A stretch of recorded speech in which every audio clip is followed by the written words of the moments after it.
Senado aprovou o Estatuto da Juventude. A proposta que seguiu para a Câmara dos Deputados garante benefícios para jovens de 15 a 29 anos. Entre eles, a reserva de 2 assentos gratuitos em ônibus de viagens interestaduais para estudantes que comprovem renda familiar de até 2 salários mínimos, além do pagamento de meia entrada em espetáculos culturais e esportivos. O senador Paulo Paim, relator da proposta na Comissão de Assuntos Sociais, é o entrevistado do programa Inclusão. Senador, muito obrigada por aceitar nosso convite e debater com representantes de entidades da juventude o Estatuto. Participam deste debate a secretária nacional de Juventude da Presidência da República, Severine Macedo, o representante da Juventude do PMDB-DF, que é presidente, na verdade, o Arthur Porto, além do estudante de comunicação da Universidade Católica de Brasília, Augusto Dauster. Nós vamos passar a palavra ao senador, que foi o relator da matéria na CAIS, foi ovacionado ao dia da aprovação da proposta.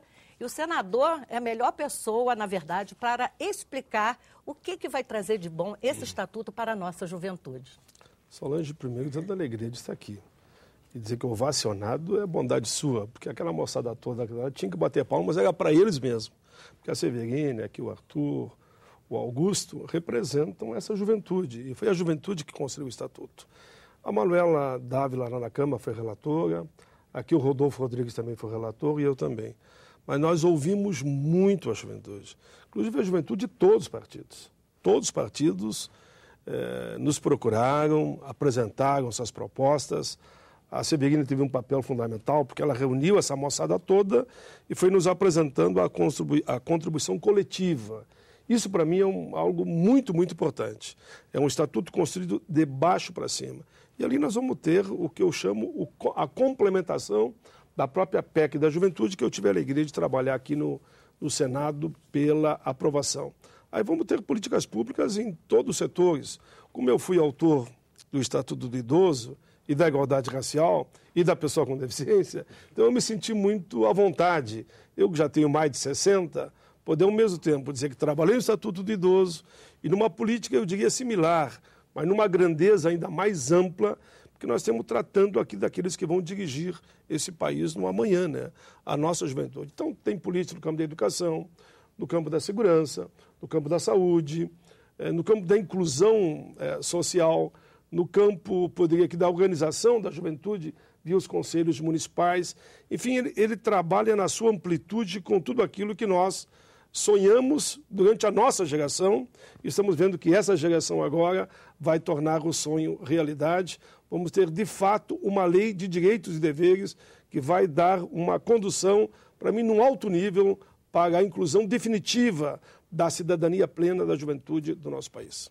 E você, Severine, o que você achou da proposta do Estatuto da Juventude? Bom, acho que é importante destacar e parabenizar o esforço que o senador Paim, o senador Randolph, a relatora Manuela teve na Câmara, porque esse Estatuto está sendo debatido há quase 10 anos. É uma geração, né, que está aguardando, de fato, a aprovação do Estatuto. Eu destacaria 4 pontos do Estatuto que eu acho fundamental porque ele é importante. Primeiro, porque ele é uma grande declaração de direitos da juventude. Nós aprovamos em 2010 a PEC da Juventude, como citou muito bem o senador Paim, que inseriu o termo jovem na Constituição. A Constituição Federal não reconhecia a juventude como sujeito de direitos. O Estatuto define, então, quais são esses direitos. Se os jovens são sujeitos de direitos, quais são?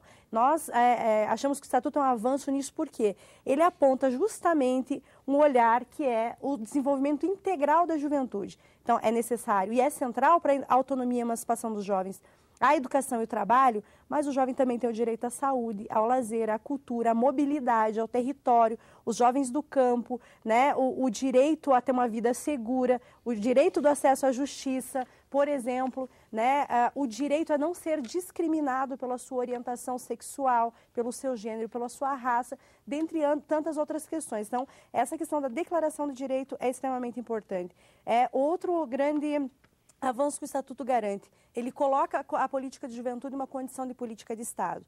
Hoje nós temos tudo que a gente avançou, o ProUni, o ProJovem, o Pronatec, a expansão das universidades, das escolas técnicas, por exemplo, dependeram de uma aposta de um governo sensível ao tema da juventude. Mas nós não podemos defender só da boa vontade dos nossos governantes. É preciso ter um marco legal e jurídico que ampare e que obrigue o Estado brasileiro a desenvolver políticas para a juventude, né? E quarto, porque ele garante, dessa maneira, sendo uma declaração de direitos, né, apontando a política de juventude como a política de Estado. Na verdade, terceiro, ele garantirá a criação de um sistema nacional de juventude, que aí é definir melhor as atribuições. Como que o prefeito lá da cidade de Anita Garibaldi vai implementar essas políticas? Qual é seu papel? Com que recursos? Porque não basta termos um bom estatuto se ele não é possível ser implementado. Então, o sistema garantirá isso. E, em quarto, ele garante alguns benefícios diretos, como a questão da meia entrada e da meia passagem, que, se aprovado dessa maneira, vai garantir a ampliação ainda mais dos direitos dos jovens, tanto a cultura quanto a mobilidade, especialmente os jovens estudantes, os jovens de baixa renda, que foi um avanço importante, né, agora no Senado, ter acrescentado no direito à meia entrada e à meia passagem também aqueles jovens de famílias mais pobres que estão no CAD único, né, que já são beneficiados de um conjunto de programas e que, infelizmente, muitos desses não conseguem nem ir para a escola porque têm que trabalhar. Então, eles também precisam ter acesso à cultura, eles também precisam ter direito ao transporte. O que você gostaria de extrair do senador Paulo Paim, ainda em relação ao Estatuto? Eu acho que o senador Paulo Paim tem uma grande experiência já na promoção, na relatoria de vários estatutos extremamente importantes, conquistas da sociedade, dos movimentos, das organizações. Então, uma das nossas grandes questões, senador, inclusive como governo, depois da aprovação, vai ser a regulamentação, para que isso tudo funcione. Então, a pergunta que eu faria para o senhor é como que esses estatutos que já foram aprovados ajudaram a instrumentalizar a sociedade e os governos e o parlamento para que esses direitos fossem implementados? Olha, Severino, primeiro vamos pegar o último, né? Primeiro é bom, né? Primeiro vamos pegar o último. Ficou bem, não? Mais ou menos, né? Porque o que eu digo último, como eu fui autor de diversos estatutos, o último foi o Estatuto da Igualdade Racial. E me lembro daquela oportunidade, eles diziam o seguinte: não pode ter política de cota no Estatuto da Igualdade Racial, senão nós não aprovamos. Está bem, tiramos de lá a política de cota.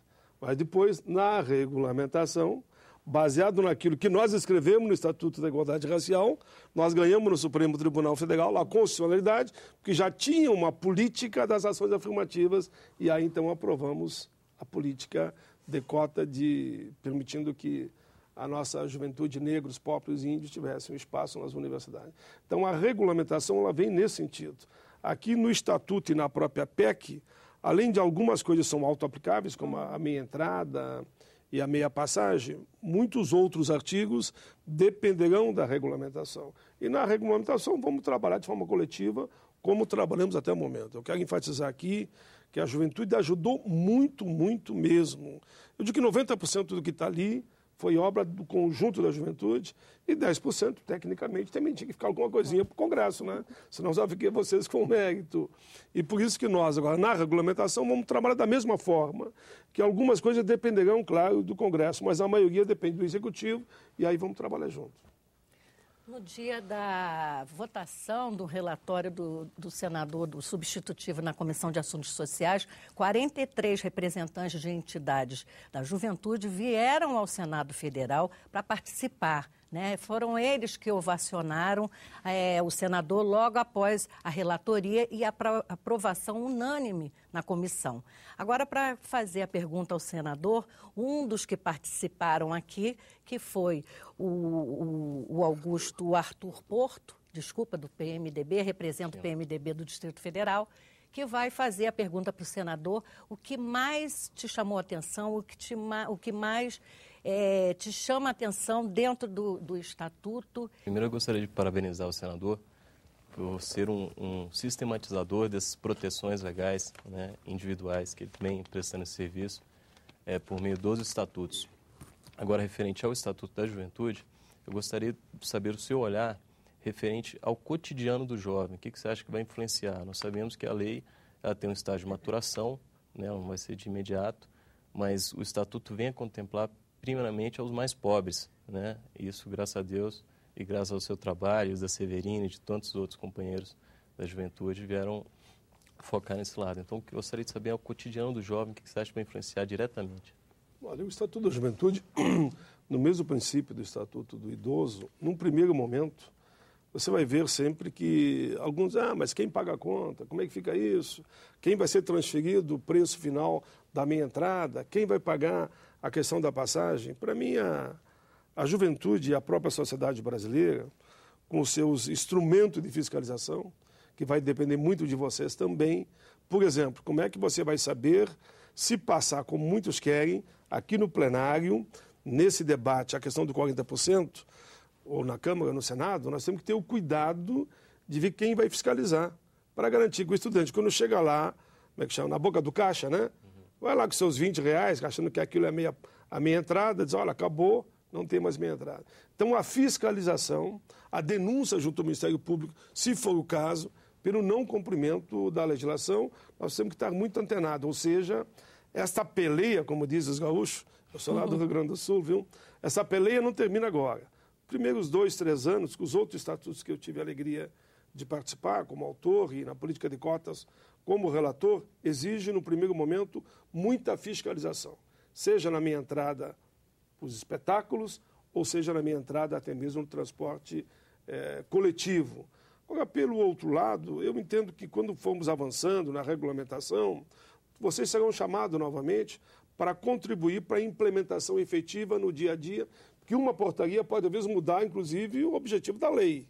Então, nós temos que estar muito em estado de alerta na forma que vai ser essa regulamentação. Eu não tenho dúvida que na área da educação, na área da saúde, na área do ensino técnico, o Estatuto ele vai dar uma grande contribuição.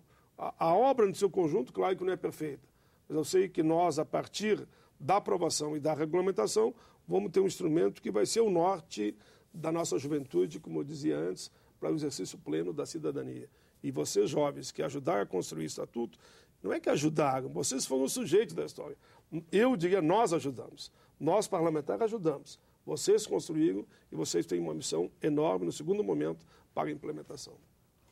Agora vamos conversar, passar a palavra para o Augusto Dauster. É universitário, também participou já do projeto Rondon, né? Tem uma experiência bem rica. O que você gostaria de saber a mais sobre o Estatuto? Perguntar para o relator. Primeiro, além de parabenizar o senador pela aprovação, parabenizar pela figura do senador também as entidades e profissionais envolvidos na construção do Código, todos os jovens envolvidos, como o senador bem lembrou. E o ponto que eu acho muito importante, já foi tocado até pela Severine, é a questão que o Estatuto traz, ali, logo no começo do Estatuto, você determina que é proibida a discriminação do jovem em decorrência de raça, opção religiosa, de religião, né? Mas mais importante que eu achei, por orientação sexual, que é a questão, hoje o jovem não tem nenhuma segurança nesse sentido e é assassinado, é espancado diariamente apenas por ser homossexual. Eu quero saber como vai funcionar esse artigo, esse ponto, na garantia do jovem que hoje é espancado por conta de sua orientação, não seja mais espancado e caso haja ainda esse tipo de ação lamentável, o culpado seja punido como homofóbico que é, né? Tudo bem, Augusto. Essa pergunta, Augusto, eu quero responder ela também com o mesmo carinho que eu respondia do Arthur, porque é um tema que mexe comigo. Vou explicar por quê. E quero cumprimentar a juventude, mais uma vez, porque eu sou relator do 122. E esse é um projeto que está em debate na casa há 10 anos e não tem quem consiga fazer aprovar. O 122 que criminaliza toda a homofobia, né? Que quer combater o ódio e a violência contra a orientação sexual de cada homem e de cada mulher. E vocês construíram uma redação ali, já a partir da Câmara, que já dá um norte para esse debate. Então, vocês estão contribuindo comigo, porque eu estou estudando com profundidade essa matéria. De fato, é uma situação assim que, digamos, para mim, meio que lembrar o Holocausto, né? Só por uma lembrança. Ou lembrar uma das últimas guerras, o que estão fazendo com homens e mulheres que têm a sua orientação sexual. Isso é crime, é crime hediondo para mim.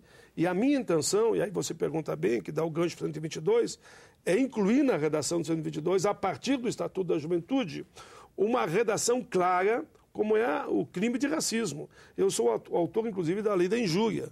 Quando alguém se refere a uma pessoa negra, querendo menosprezar ela pela cor, já é crime de injúria, é crime inafensável. Eu quero tentar construir uma redação que garanta que todo crime que vá na linha de proibir, coibir, inibir, difamar, desfazer, ofender, agredir o cidadão, homem ou mulher, pela sua orientação sexual, seja punido da mesma forma como é o crime de racismo. Aí sim nós teremos uma lei única, que todo preconceito será penalizado, será julgado e os infratores responderão pela mesma crime, seja contra o negro, contra o índio, contra o branco, contra a mulher, contra o idoso, contra o deficiente, que você trabalha tanto, Solange, você trabalha tanto nessa área, eu tenho acompanhado. Nós queremos incluir ali, e ali entraria a orientação sexual. E como vocês já deram essa redação primeira, e foi aprovado por unanimidade lá e aqui em todas as comissões que passou, e vai ser aprovado, no meu entendimento, na redação final, esperamos que antes de julho, lá na Câmara, nós teremos um norte. Eu tenho como meta, e vou responder de forma bem direta aqui agora, aprovado o Estatuto da Juventude, eu vou começar a trabalhar intensamente, a partir da redação que vocês deram, a juventude brasileira deu, e isso eu vou usar como argumento, essa redação foi a juventude brasileira que deu, não fui eu como relator. Eles me deram a redação, Paim, essa redação é unânime em toda a juventude brasileira. Evangélico, católico, apostólico, romano, como é que chama? Quem não tem tipo de religião?